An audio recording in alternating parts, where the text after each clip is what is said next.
Hello and a warm welcome from DD India. I'm Amit Mukherjee and you're watching Connecting the Dots, a show that gets into a deep dive, identifies and connects the dots to get you the big picture of a raging global issue.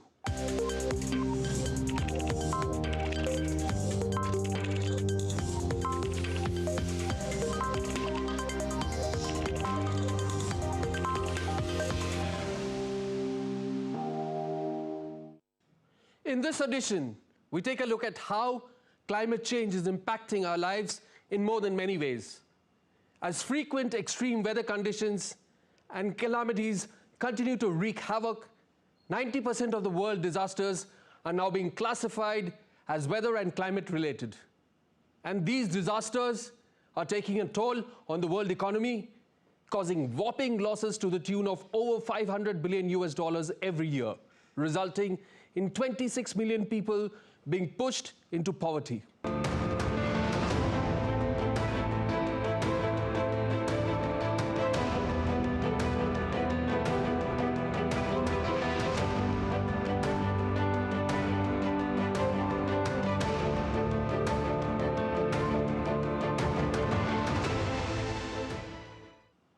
Now, the world is gearing up for the COP28 conclave in Dubai, scheduled for later this month. One of the key agenda would be to review the midterm status of the 2030 climate change goals. So it's actually the time for the 196 COP member countries to assess the effects of the measures introduced in the 2015 Paris Agreement during COP21.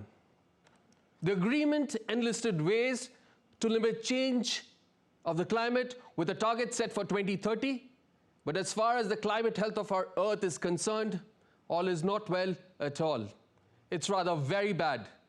Our planet is warming up and the world is facing unprecedented weather-related impacts. As massive wildfires are being witnessed in many parts, on the other hand, devastating floods are being reported from around the world. Regions known for pleasant weather conditions are now experiencing extreme heat waves that are absolutely unbearable. So the question is, what is the fallout of global warming? How is it changing our environment? Now, these unwanted changes in climate are affecting the availability of water, aggravating water crisis in already water-stressed regions. These are causing droughts, and the possibilities of crop failure are increasing. These ecological droughts are putting many ecosystems at high risks. Even glaciers are melting faster than ever before. The ice caps near the poles and other snow-capped regions of the world are also depleting fast. As a result, sea levels are rising and coastal lands are being engulfed. Climate change has also altered rainfall patterns, increasing the risk of floods, which are a major threat to biodiversity. But even then, the irony is that humans are not doing enough to contain the situation. Now, to add to these woes, there are wars that are being fought, and large-scale destruction of the ecology is happening unchecked, making things even worse. Now, all these things are making the Earth uninhabitable, slowly but surely, a fact which is still not sinking in, and the human minds are still not anticipating what's going to come ahead. The recently published report by the United Nations Framework Convention on Climate Change, or the UNFCCC, says the world falls short on financial support for climate action in developing countries. Moreover, the world is not on track to meet the long-term goals on the climate change, those proposed during the Paris Agreement in 2015.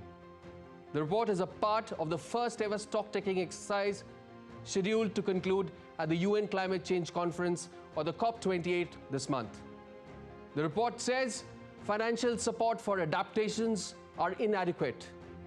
The funds required to enhance climate resilience globally, particularly in developing countries, are not enough. The developing countries continue to be vulnerable to adverse effects of climate change like floods, droughts, and wildfires.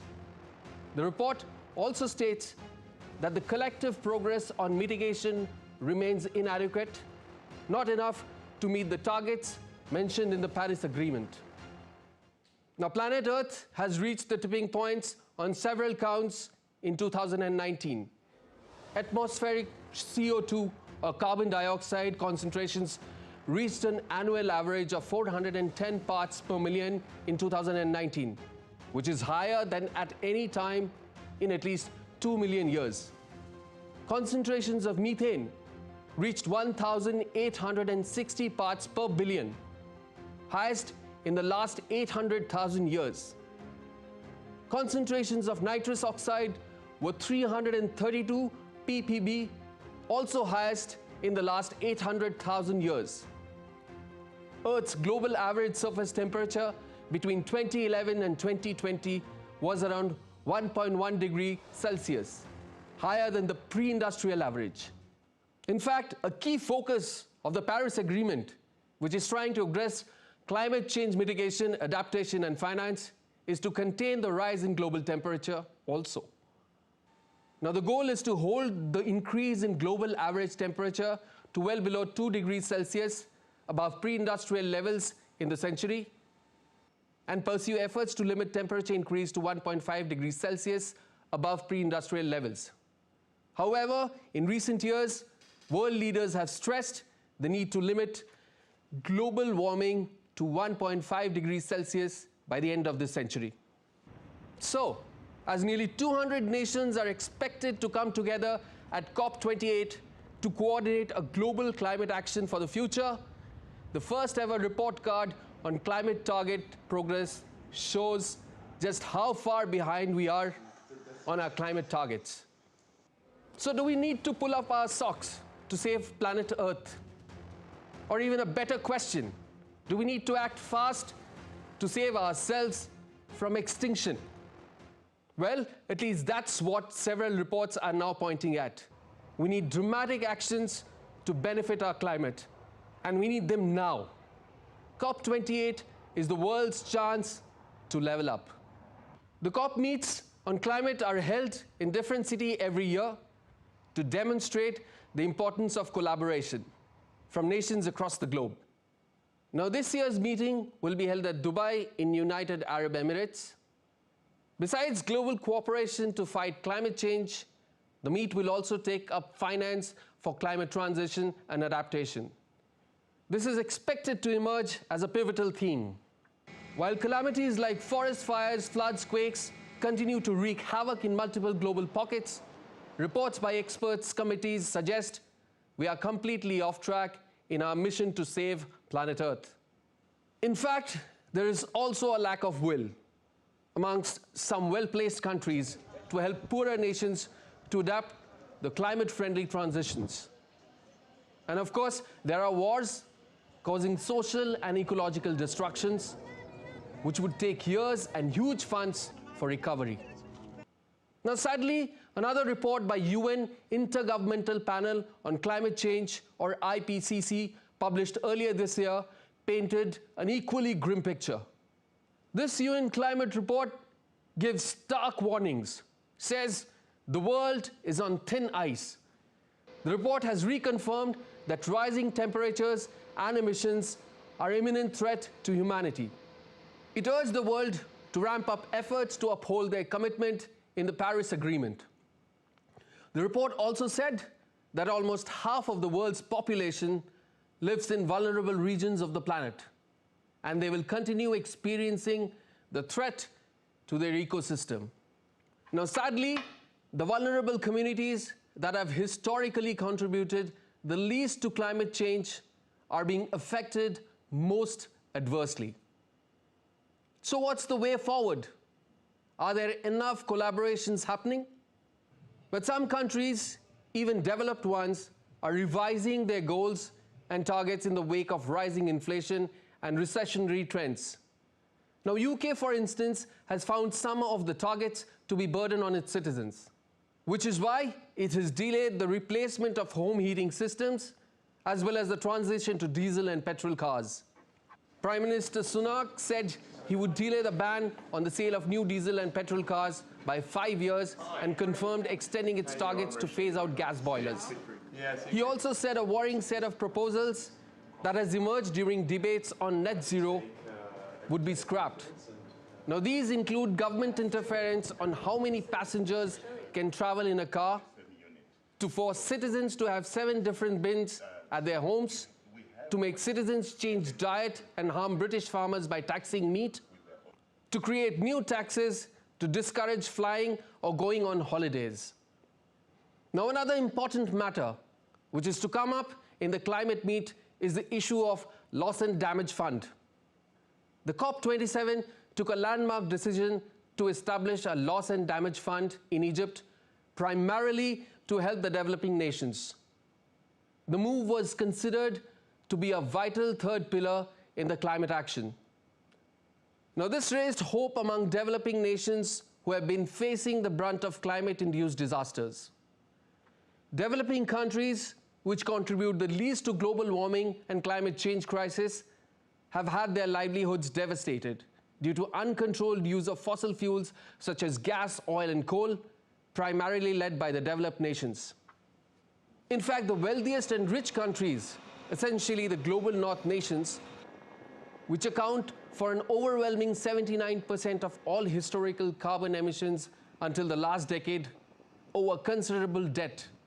But still, the use of loss and damage funds to help the developing nations or the global south countries remain uncertain. Even after several rounds of discussion and deliberations, there is no headway. The ways and means by which developing countries can access this fund for mitigation and climate change adaptations still remain uncertain. Many climate change activists believe the lack of consensus highlights the deep divide between wealthy and developing countries, an issue that required urgent solution in the fight to save the planet. Developing nations want the loss and damage fund to be operated independently under the United Nations, but the rich countries want it hosted by the World Bank.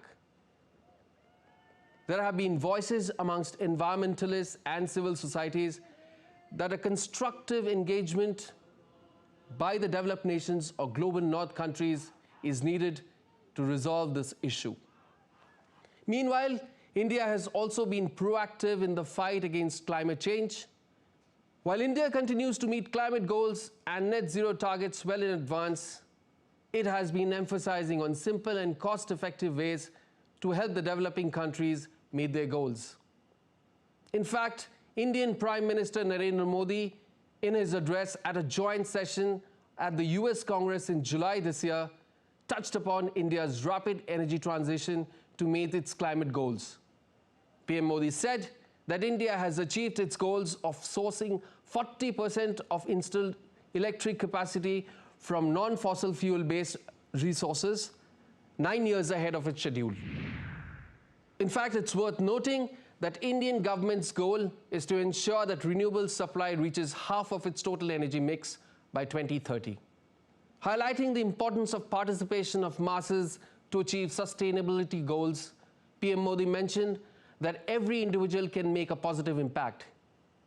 He said, and I quote, "By being mindful in making choices, every individual can make a positive impact.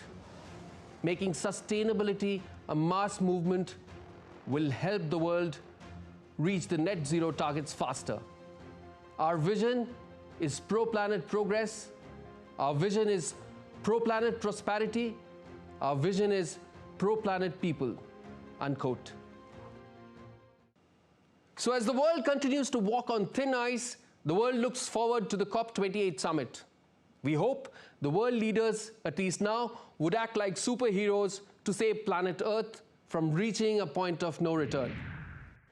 Coming up on the other side, we take a look at the increasing threats of cybercrimes, the digital traps individuals, institutions, and governments are falling victims worldwide, leading to financial losses, the figures of which are sometimes astounding.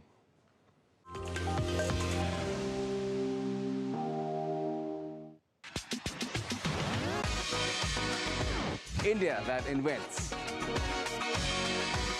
India that innovates. India that excites. India that invites. Land of possibility. Teeming with opportunities.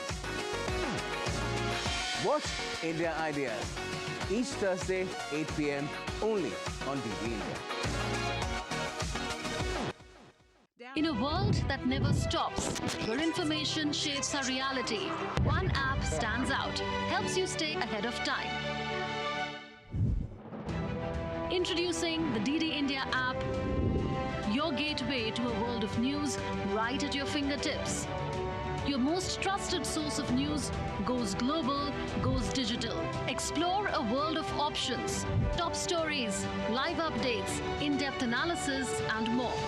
Stay informed wherever you are. Real-time alerts keep you ahead of the curve always. The DD India app, connecting you to the world one story at a time. Download now and explore the world of knowledge, insights, and authentic information.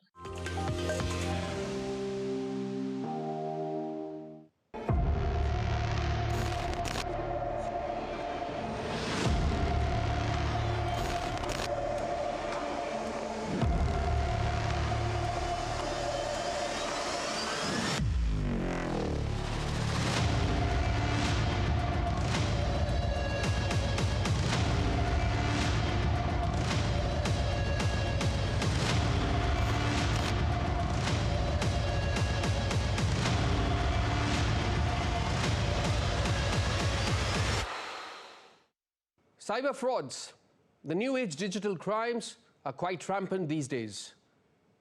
We get to read and hear about them almost daily in newspapers, portals, and TV. All individuals or entities using smartphones, tablets, laptops, or PCs that are connected to the web are potential cybercrime victims. The perpetrators of these digital attacks range from teenage hackers to powerful intelligence agencies and highly trained cyber professionals who are constantly targeting devices connecting to the net. Their aim is to steal, expose, alter, disable, or destroy applications, data, or other digital assets through unauthorized access. They constantly change their tactics and use new age technologies to trap victims. These frauds are now reaching alarming levels. According to trends and data collated globally on cybercrime, nearly 5,000 cyber attacks happen every day on an average. Hundreds of thousands of new malware programs are being detected every day. Cybercrime is now becoming one of the fastest growing and the most dangerous risk business organizations are facing today. According to reports, every 14 seconds, a person or a company or an institution becomes a victim of a ransomware attack. In the era of technology, the entire business ecosystem is becoming digital. In fact, the World Wide Web is the most prominent medium for everything. Everything in the age of metaverse. Business organizations are most vulnerable to cyber attacks. On an average, small businesses spend less than $500 on cybersecurity, leaving them vulnerable to attacks that could cripple their operations.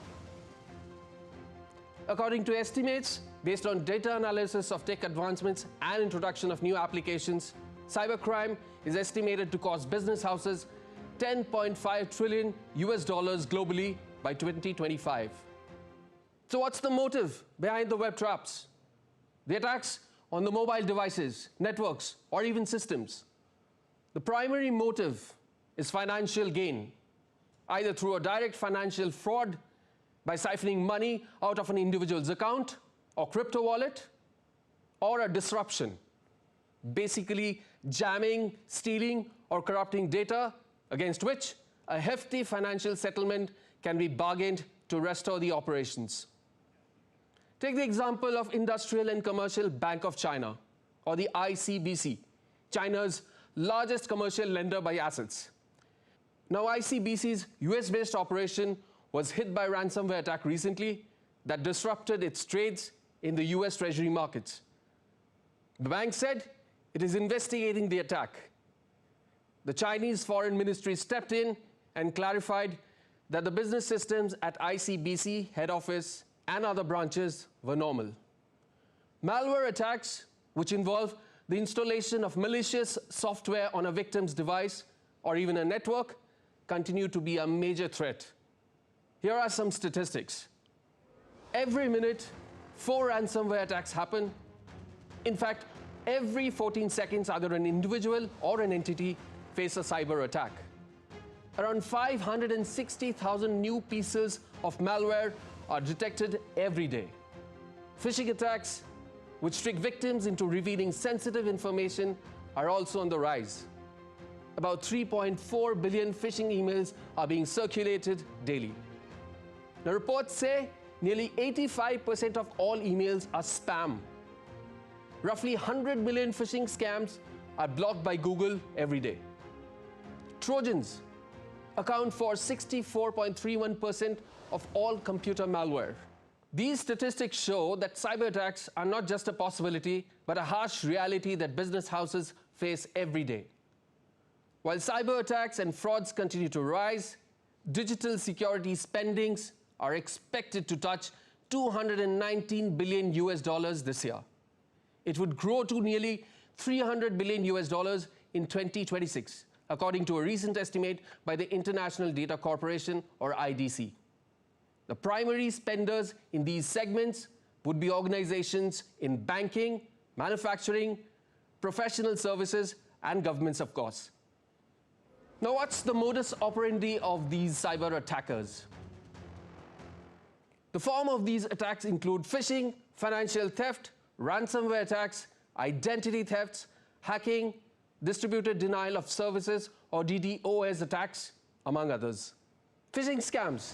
In these scams, fraudsters send fake emails, text messages, or make phone calls, claiming allegiance with well-known, legitimate organizations and tricking people into giving their sensitive information like username, password, OTP, or others. Identity theft. Scammers steal someone's personal information like name, address, and social security number and use it to open accounts, apply for loans, or commit other crimes in their name. Malware. Scammers send malicious link apps which are designed to damage, disrupt, or gain unauthorized access to a computer system and extract sensitive information for illegal financial gains. Some of the common malware are viruses, worms, trojans, and ransomware. Job scam. As the name suggests, scammers target people online on the pretext of offering them jobs and later steal their money. Now, e-commerce or online shopping and service scams. This is one of the most common modus operandi. Cybercriminals make fake e-commerce websites or advertise fake products on legitimate websites and trick people into making purchases. Through the fake websites, they may also steal credit card details and steal money later. Ransomware. Every minute, 4 ransomware attacks happen. It means every 14 seconds, either an individual or an organization is under attack. Distributed denial of service or DDoS attacks are on the rise. In these attacks, the bandwidth of a targeted system is flooded with data from multiple systems, leading to jamming. The longest DDoS attacks occurred in Hong Kong, where financial institutions were targeted, and it lasted for 23 days. Advanced persistent threats, or APT attacks. Now, APT attacks can remain undetected for an average of 146 days, giving attackers ample time to exfiltrate sensitive data, according to a 2021 report by Verizon. The bigger concern right now are the state-sponsored cyber attacks. Now, state-sponsored attacks can lead to the theft of sensitive national security information, military secrets, and critical infrastructure data. Now, such breaches can compromise the nation's defense capabilities. War and conflicts between countries and nations are no longer restricted to real battlegrounds. In fact, cyberspace has become the new battleground of war, with enemy countries attacking state institutions like banks, scientific institutions, and healthcare networks. Even corporate rivalries have spilled into the cyberspace. Organizations are attacking each other to cripple rivals financially and operationally. Attacks on key industries and critical infrastructure have resulted in huge economic losses.